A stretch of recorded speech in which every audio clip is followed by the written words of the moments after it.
Alright, ladies and gentlemen, we're back with the Super 4. From the time-lapse video, you saw me taking off the fairings, took off the tank and the tail, and I took off the mudguard inside here. I kind of left everything mechanically still intact. I didn't do too much with it. I kind of just put you up here. That looks pretty good. So all I did really was with the engine, I didn't want to disconnect too much.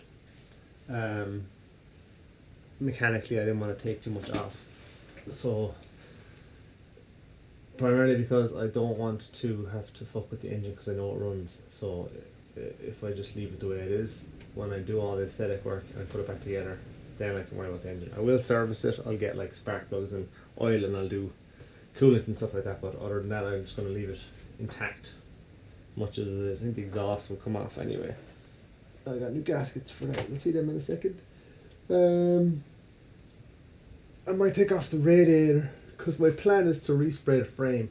So I want to bring it back to the black because it's kind of rusty. It's not flaking off around the thickest part of the frame. It's like, I don't know, maybe 2-inch tubular steel, and then down below it is like 1-inch tube steel, and that's the subframe, but it's all one piece. It's not bolted together like most of the rest of it. I had this top part of the frame and then wrapped around the back of the engine, going underneath the engine and then going back up to the headstock is usually one part of the frame, and then bolted to that you normally have the subframe, but this is welded and it's steel tube going back to two like plates of steel, and that has the reg and everything, and the lights all mounted onto the back of that, so you can't really take it apart, which is annoying. But I want to respray it black anyway because it looks like shit. So I'm just gonna kind of take out as much as I can. This was what was in the it's like the under tray, I suppose that's what it's called. Under tray? Or maybe mudguard. It's like a rear mudguard, and it holds all the stuff for battery and shit like that, and the seat goes over here, and there's like a loom for the rear lights which are just here. But this was like much longer, and I was gonna go buy a tail tidy for it because it comes out like, it looked retarded. It goes in like here, get me. And then the tail goes over this. So usually the tail kind of encapsulates the whole thing, and then the mud, you have like a rear mudguard, a rear hugger.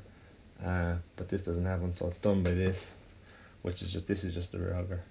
So what I did was, it was another maybe foot longer than this. It looked ridiculous and had a reflector at the bottom. So I took a standy blade and I just drew a line to the curvature of where I need to mount the indicators, and I just cut it off. Came off pretty easy actually. It's very soft plastic. So that'll do as a tail tidy. Could go online and buy a tail tidy for like 12 fucking euro or some shit, but or I could have made one. I have the aluminium or steel or whatever you want to make it, which wouldn't be too hard either. But this is just too easy, like, just kind of, it's the same original plastic, so I know it's going to take the reg, and I know it has the mounts for the indicators. Just needs a bit of a clean really. Don't need to spray because it's tucked away completely. You don't even see it, like. So yeah, I think that's good to go. Just so you can see. Oh, I got a blade.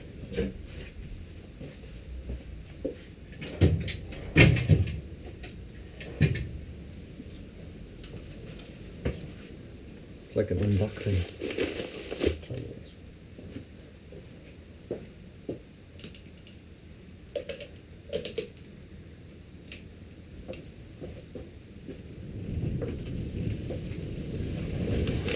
Outside today. There we go.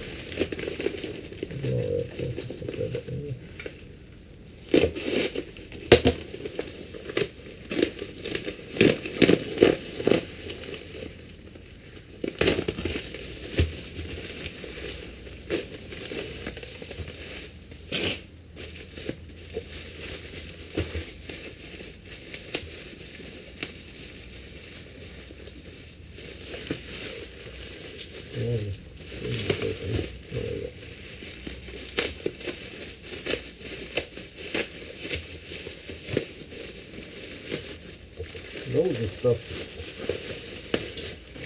So, primarily, what's wrong with the Super 4 at the moment? Pretty good here. Not a bad idea. So, primarily what's wrong with the Super 4 at the moment is the cables are fucked. Oh shit, it's falling out of there. Oh Jesus. It's a mess. Yeah, so I got a lot of bearings in it. Primarily what's wrong with the bike is cables.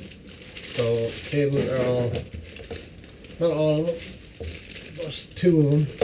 The clutch cable, which is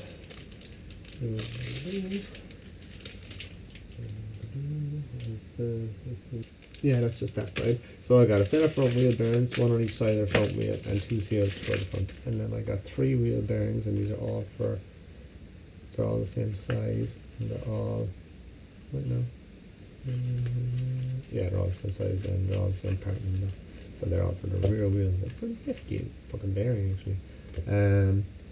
Then I got a set of headrace bearings for the front steering stem. Should come with I don't want to mix these up now, it's a really mess. Exact bearings are just really messy, kind of like fucking fork seals. You usually got like, oh, what's for static electricity? You usually got like 2 bearings, which are conical taper bearings, then you get 2 seals, then you get 2 big washers. And sometimes you have to measure how they go back together. So, seal, bearing, bearing. So I'm probably going to have to reuse the washers that I have. That go onto the yoke. And it's bigger than the other, because the headrace is wider at the bottom, narrower at the top. So that's the bottom top. I got 2 bearings.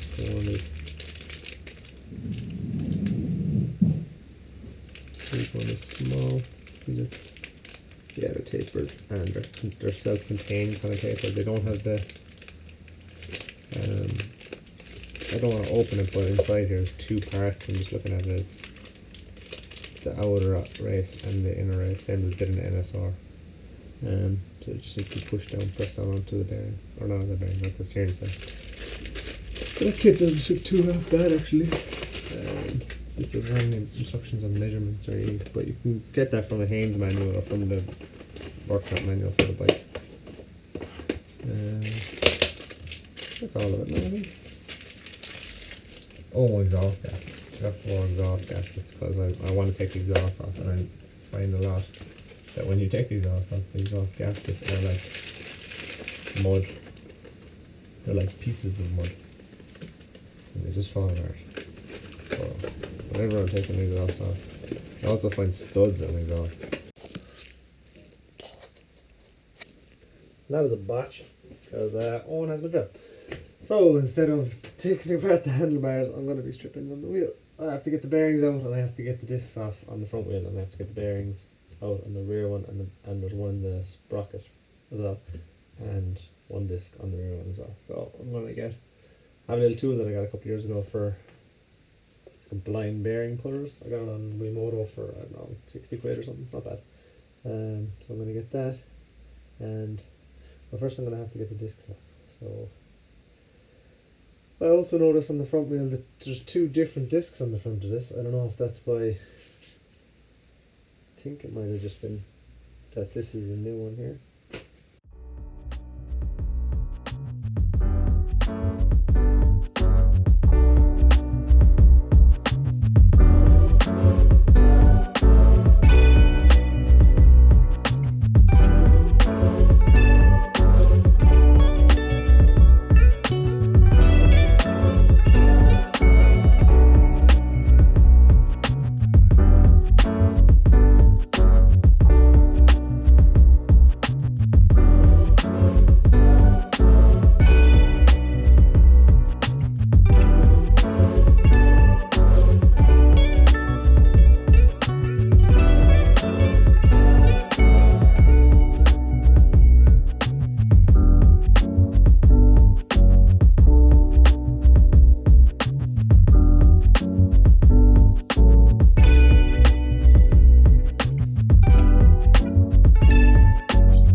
plus wires, and I got that got the 2 bearings out of the front wheel.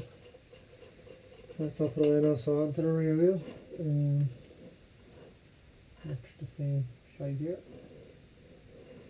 Take out the axle. You grab your bearings. Also the axle has 2 little kind of guides for it to hold into the swing arm. I took them out with it.